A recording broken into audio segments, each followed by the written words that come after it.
Bora, gente. Técnicas radiográficas intrabucais.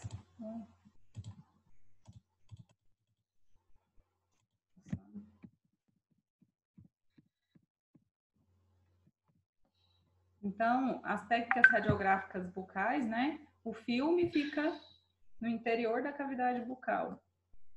Essas técnicas podem ser a técnica periapical, né? E a técnica periapical pode ser da bissetriz ou do paralelismo. Ou as técnicas interproximais ou as oclusais. Nós vamos explicar cada um. O posicionamento da cabeça do paciente, especialmente para as técnicas da bissetriz, precisa seguir alguns planos, né? Que é o plano sagital mediano, que divide o paciente em lateral e lateral, né? O plano de Camper, que é próximo da maxila, e a linha do tragus, né? Que é a linha tragus com mistura labial, que geralmente posicionamentos de raio-x para mandíbula. Então, aqui, plano sagital mediano, né? Divide o paciente em lado direito e lado esquerdo.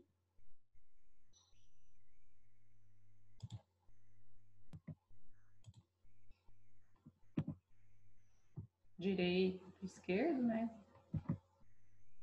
O plano de Camper, né? A gente leva em consideração o tragus e a asa do nariz. E ele é paralelo ao plano horizontal maxilar. Então, aqui, a gente olha para o paciente, né? O tragus, né? Que é essa dobrinha da orelha, até a asa do nariz do paciente. Então, isso faz com que o plano oclusal da maxila fique paralelo ao plano horizontal.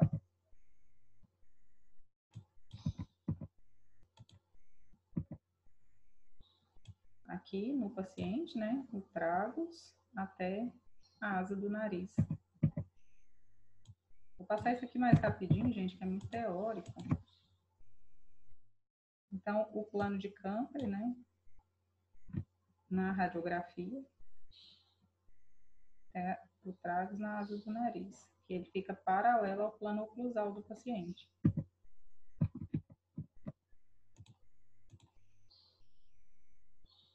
A linha do tragus até a comissura labial vai fazer com que o plano oclusal da mandíbula fique paralelo ao plano oclusal. Então, aqui, do tragus até a comissura labial. O plano oclusal da mandíbula vai ficar paralelo ao plano horizontal. O plano horizontal é o chão, né? Lembrando. No paciente, né? O tragus, a comissura labial.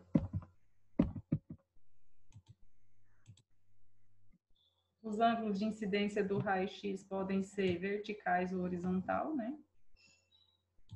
A gente tem que prestar muita atenção nesse ângulo vertical nas radiografias na técnica da bissetriz, tanto no paralelismo também, né? Mas aí no paralelismo esqueci o nome.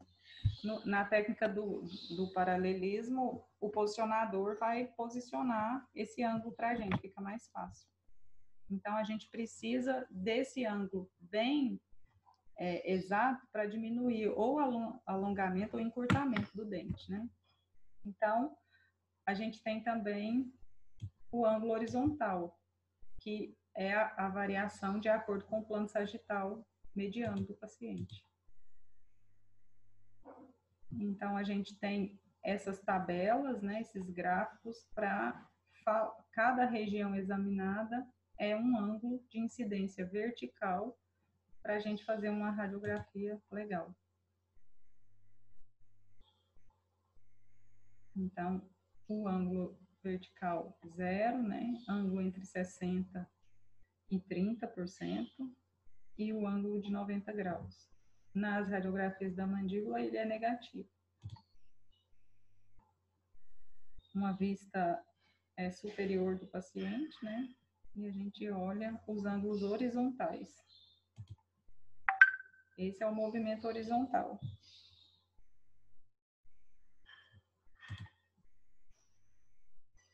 O posicionamento do filme, essa parte branca do filme vai ser voltada para o feixe de raio-x, e essa parte aqui vai ser voltada para o interior da cavidade bucal.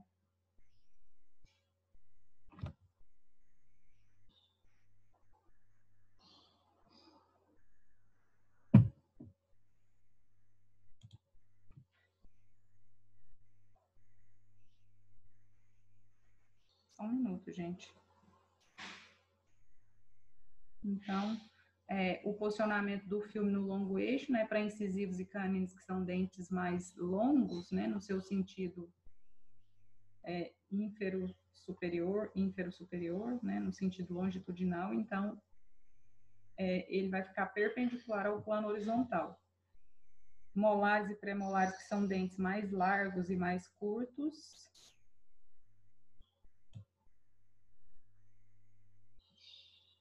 Eu tinha visto sim essa parte. Eu dei essa aula para vocês. São de técnicas, porque esse começo aqui é meio chatinho mesmo.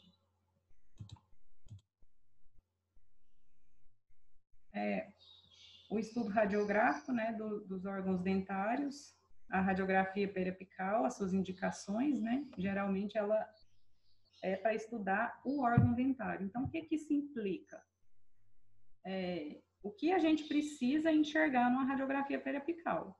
Quando eu faço uma radiografia periapical, para que ela serve, né? Muitas vezes, essa semana mesmo, eu me deparei com essa situação. O dentista clínico queria planejar um implante através de uma radiografia periapical. Por que que às vezes isso é possível e às vezes é impossível? É porque eu preciso... Ah, não, Elara, não faz isso não, você ficou meia hora boiando. Então, vamos revisar agora para dar tudo certo na prova. Eu preciso, numa avaliação para implantes, de visualizar algumas estruturas, que elas não são obrigatórias, por exemplo, na radiografia periapical, né? Como a gente viu, às vezes eu consigo ver o canal da mandíbula, mas ele não é importante, não é obrigatório da gente ver numa radiografia periapical. Lembra que foi difícil para a gente enxergar o forame mentual na radiografia periapical? Porque essa não é a obrigação. Pode ser que apareça e eu precise identificar, sim, mas a radiografia periapical é feita para avaliar o órgão dental. Então, eu preciso ver o dente na sua integridade, né, totalmente, e ver mais ou menos 2 milímetros além do ápice. E para isso que serve a minha radiografia periapical. Além disso, é exagero, né? Se aparecer, ótimo. Se não, então com isso eu vou avaliar cáries, restaurações, né? A dentição decídua e permanente, a cronologia de erupção do paciente eu posso avaliar, apesar de não ser a mais indicada. Mineralizações e nódulos pulpares, né? Reabsorções radiculares, números de raízes, anomalias dentárias, dentes inclusos, algumas patologias relacionadas ao órgão dental, avaliação periodontal, morfologia radicular e uso também muito para endodontia. Então, essa é uma radiografia periapical que tem um problema, né? Ela não conseguiu contemplar os dentes inteiramente, não conseguia avaliar a ápice dental. Então, essa é uma radiografia ineficiente. A gente consegue ver uma restauração aqui, né?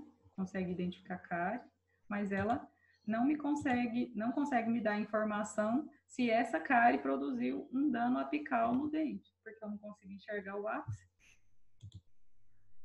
Uma radiografia periapical que me mostra dentição decídua e a permanente correspondente.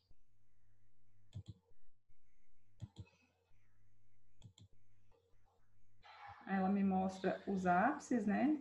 Vejo uma reabsorção radicular aqui, consigo enxergar número de raízes.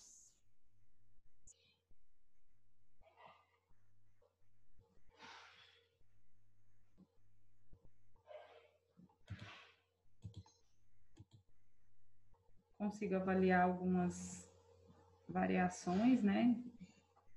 patologias, hipercementose, lesões apicais, fusões. Consigo avaliar a morfologia dos canais dos dentes, né, da câmara pulpar, dos canais, como a gente já estudou.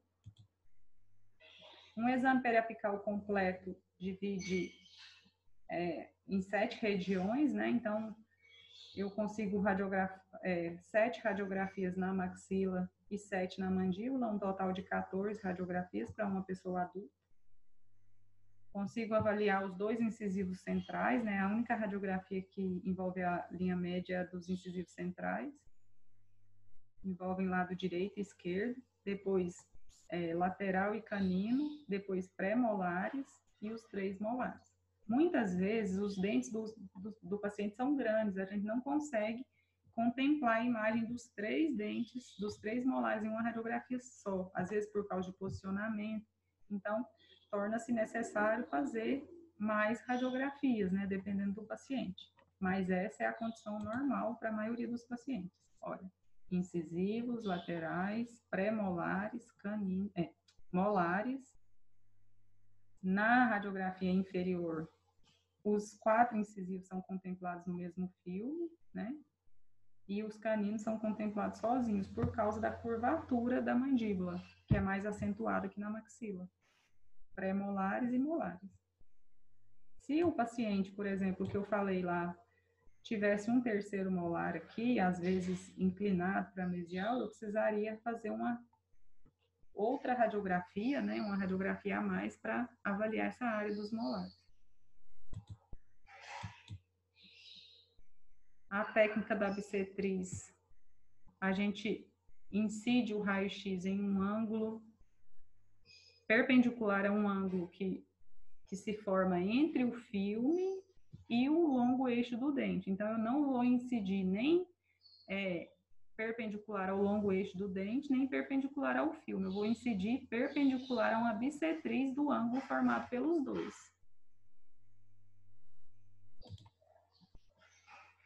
Então, se eu conseguir fazer isso, eu vou ter as mesmas proporções do filme, sem variar. É isso aqui. Né? O longo eixo do dente, o longo eixo do filme e uma bissetriz formada entre esses 2 longos eixos. Então, o raio-x vai ser incidido perpendicularmente a esse longo eixo. É uma técnica mais difícil, né? Que praticamente caiu em desuso. Isso aqui, né?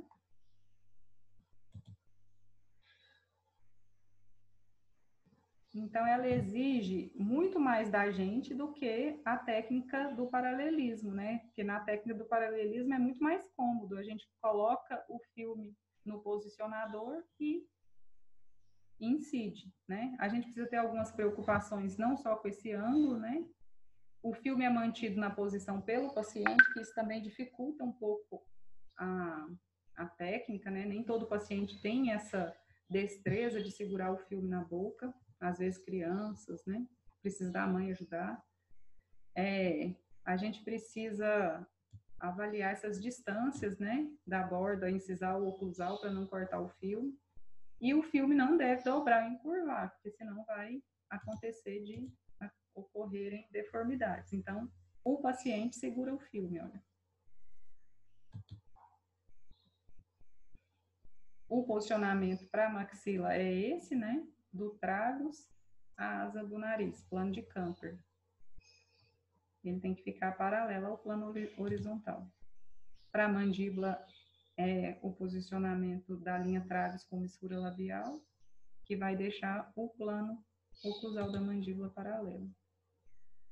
A manutenção do filme é feita pelo polegar do paciente oposto ao lado radiografado. Se eu for radiografar o lado direito, segura com o polegar esquerdo e o contrário é válido. Desse jeito, ó.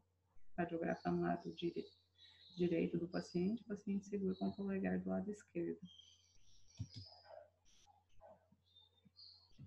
Na mandíbula é o dente indicador que vai segurar, também do lado oposto ao... Então, dedo indicador do lado oposto, radiografando do lado direito, o paciente segura com a mão esquerda. Os ângulos, né, verticais,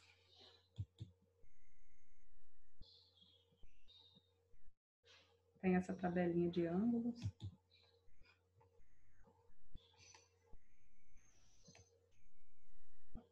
Eu preciso me preocupar com o feixe horizontal, que é o feixe horizontal que vai me proporcionar diminuir essas sobreposições nas superfícies interproximais. Então, aqui tem as áreas de incidência de cada radiografia, né? Se eu quero, de cada região a ser radiografada, se eu quero radiografar incisivos centrais, eu vou mirar no ápice nasal. Se eu quero radiografar canino incisivo lateral, eu vou mirar na asa do nariz. Se eu quero radiografar pré-molares, né? Encontro da linha que desce do centro da pupila com o plano de Camper. E assim por diante. Isso aqui é muito decoreba, eu vou passar mais rápido. As áreas de incidência, que a gente falou, o ápice, encontro das linhas. Na mandíbula a mesma coisa, né? Gente, eu tô passando mais rápido porque isso aqui só vocês leem, vocês conseguem entender.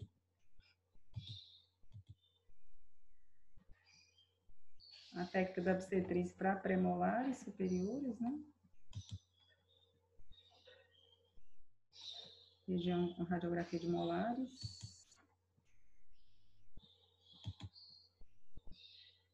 Região de pré-superior.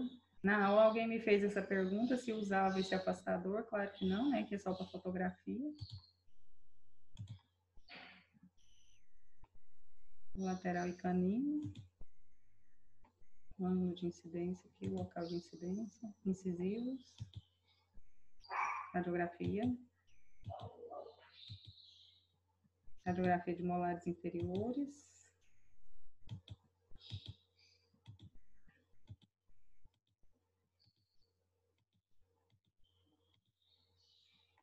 E a técnica do paralelismo, né? Ela também chamada técnica do cone longo. Ela é usada quando a gente incide o filme paralelo ao longo eixo de implantação do dente, né? Ao longo eixo do dente. E o filme fica sustentado num posicionador. Ela dispensa, né, o posicionamento do paciente. A gente não precisa se preocupar muito com aqueles planos, né, de Camper, da obstetriz. Ela dispensa o emprego dos ângulos também, dessa tabela fixa, né, de ângulos horizontais e verticais. O posicionamento é dado pelo cilindro e a distância focal é um pouco maior, né? Só que isso deu uma mudada agora sobre essa distância focal. Nesses aparelhos mais novos, o cone é menor. Então, o posicionador vai na boca do paciente e ele é fixado pela própria oclusão. O paciente morde e fixa esse posicionador, não precisa fixar com o dedo. E aí, o filme fica paralelo ao dente. Então, dispensa aquela técnica de obstetriz. Como os dois são paralelos, eu vou incidir o raio-x perpendicular tanto ao dente quanto ao filme, não vai ter distorções.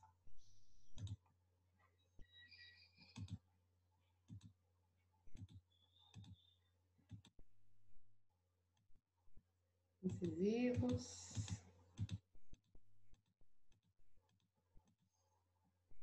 Ela é bem mais simples, né, que a outra.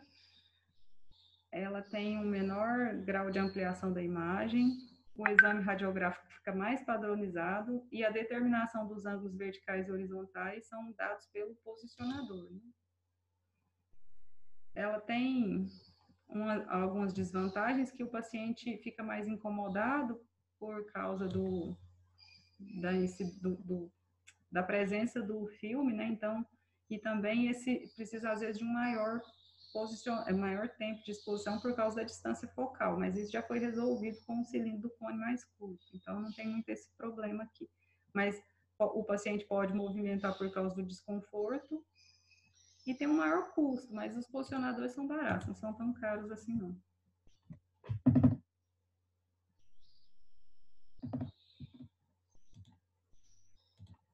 Vamos agora para uma outra aula, gente. Essa aula que eu peguei aqui foi do Ander, né? Vou pegar a minha para dar mais uns detalhes para vocês.